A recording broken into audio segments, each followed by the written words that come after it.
Hi guys, welcome back to the channel after the weekend. Hope you had a great weekend. So last class we have completed Marfan syndrome. Today we'll be starting the other syndrome, that is Treacher's-Collins syndrome, which is also known as mandibulofacial dysostosis. Okay, let's start. Okay. Coming to the clinical presentation and pathogenesis, mandibulofacial dysostosis is an autosomal dominant inherited disease. Distinctive facial appearance that is bird-like or fish-like because of the convexity of the midface and underdevelopment of mandible. Okay, तो इसका distinctive feature क्या होता है? Bird like face और fish like face. क्यों? क्योंकि जो mandible होता है वो अंडर डेवलप होता है. The lower eyelid characteristically droop in the outer third, creating a downward sloping lateral canthus. तो इसमें क्या होता है, जो लोअर आईलिड होता है वो ड्रूप्स डाउन होता है आउटर थर्ड में. ठीक है.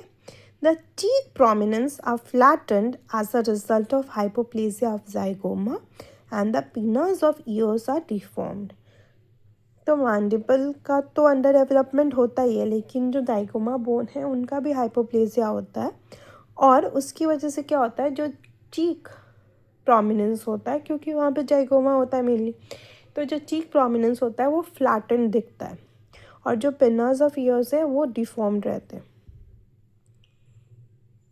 About 25% of affected individuals have a tongue-shaped projection of hair over their zygoma as if it were an anteriorly positioned sideburn. तो ऐसा टंग शेप प्रोजेक्शन होता है हेयर का ओवर जाइगोमा 25% ऑफ पेशेंट में. The mandible is hypoplastic and creates an anterior posterior deficiency with an anterior bite. तो hypoplastic mandible तो होगा और एंटीरियर बाइट भी होगा, क्योंकि एंटीरियर पोस्टीरियर डेफिशिएंसी होता है. The mandibular plane angle is very obtuse with antegonial notching. तो एंटीगोनियल नोचिंग भी दिखेगी हम लोग को, क्योंकि ऑब्ट्यूज एंगल बनता है. Ramus and condyle are also hypoplastic. In general पूरा मैंडिबल ही अंडर डेवलप होता है, हाइपोप्लेशिया होता है या हाइपोप्लास्टिक होता है. मैक्सिला भी कभी कभी हाइपोप्लास्टिक होता है. ठीक है.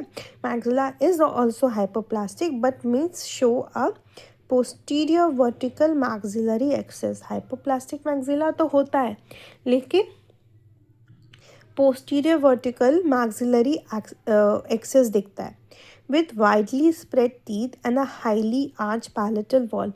Obviously जब posteriorly एक्सेस होगा वर्टिकली मैक्सिला का, तो हाईली आर्च पैलेट दिखेगा हम लोग को.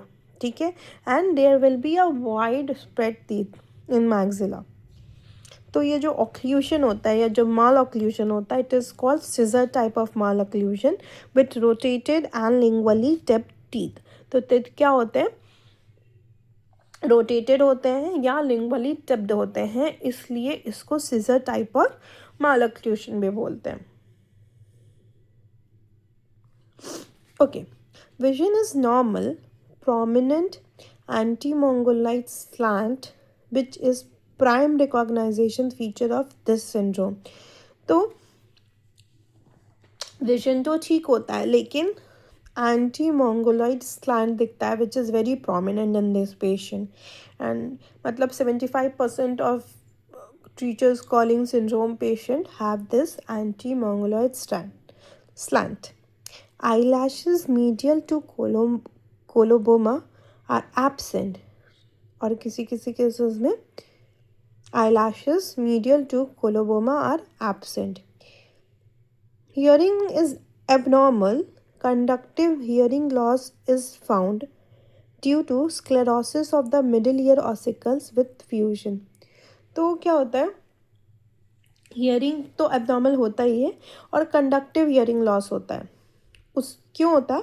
क्योंकि जो मिडिल ईयर ऑसिकल्स होता है उनका फ्यूजन हो जाता है और उसके साथ साथ स्क्लेरोसिस भी हो जाता है.